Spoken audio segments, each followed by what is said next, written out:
Petarung Inggris keturunan Dagestan yang memiliki potensial menjadi raja di divisinya, Muhammad Mokaev, akhirnya memiliki satu pertarungan yang berimplikasi kepada kelanjutan karirnya di promosi UFC.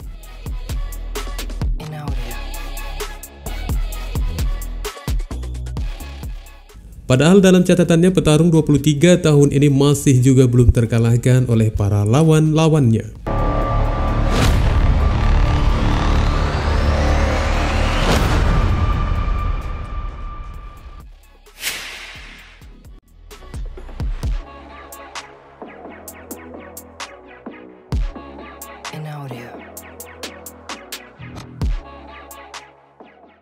Di UFC 304, Muhammad Mokaev telah menyelesaikan aksinya melawan Manel Kape, dan dari pertarungannya itu The Finisher meraih satu kemenangan via keputusan bulat setelah mendominasi 3 ronde yang digelar.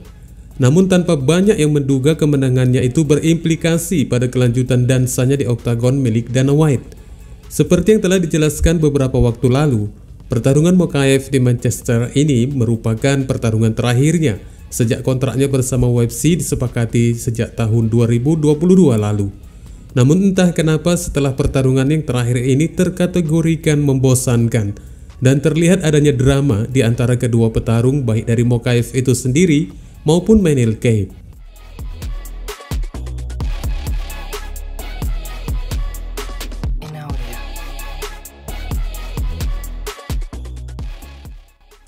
Sehari sebelum pertarungan mereka digelar, tampilan video yang beredar luas di media sosial menggambarkan bagaimana panasnya keadaan kedua petarung hingga harus menciptakan keributan dari masing-masing tim ofisial. Kemudian setelah itu, ketika di acara face off, keduanya juga terlihat tidak sabar lagi untuk saling menghabisi di depan Dana White bersama kru-krunya. Hingga akhirnya pihak promosi mencegah agar potensi bentrok sebelum di oktagon di antara keduanya tidak terjadi. Dari beberapa uraian ini terindikasi adanya unsur drama di antara mereka, menurut dari beberapa pemberitaan media MMA. Kemudian ketika keduanya sampai di dalam oktagon, bentrok dari kedua pesaing ini malah membuat para penonton, bahkan Dana White itu sendiri, merasa kecewa dari penampilan mereka, di mana sebelumnya pertarungan ini bakalan menjadi satu pertarungan yang cukup mengesankan, melihat dari potensi tingkat emosi pra-pertarungan.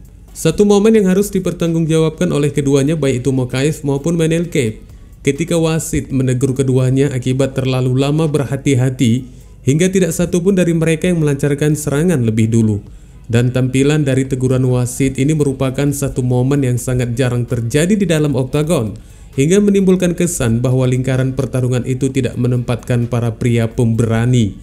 Dan sejak saat itu dimulai dari ronde kedua, mereka terlihat mulai saling melancarkan serangan. Namun meski demikian, sepanjang pertarungan itu berlangsung, stempel yang ada di pemikiran Dana White mencap pertarungan tersebut sebagai duel yang paling membosankan. Selama konferensi pers pasca pertarungan UFC 304, Dana White ditanyai tentang klaim Muhammad Mokaev bahwa dia baru saja bertarung untuk mengakhiri kontraknya di UFC, yang terindikasi dari permainan gulatnya agar mampu dikurangi lebih banyak lagi untuk mendapatkan kontrak yang selama ini dicarinya.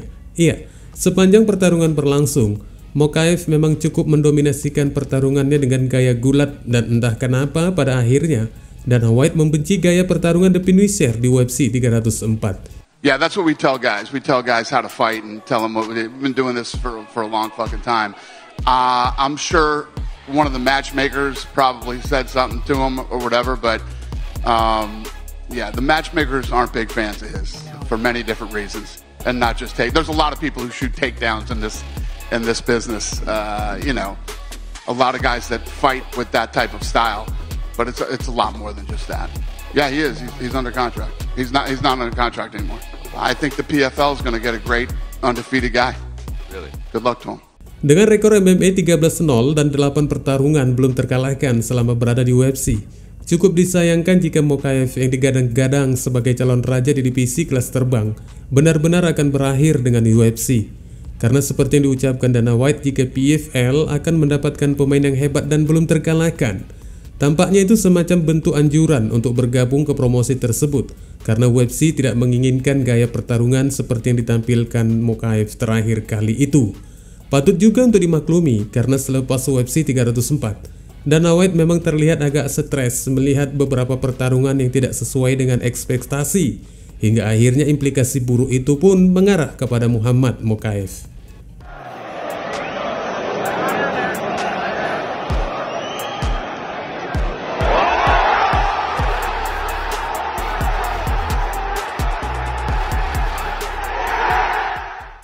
Selalu dikaitkan dengan pertarungan penyatuan gelar untuk berhadapan sang juara interim saat ini Thomas Spinal. Jon Jones hanya menarik kaitan lebih jauhnya lagi dengan pertarungan melawan bintang kelas berikutnya Steve Miocic.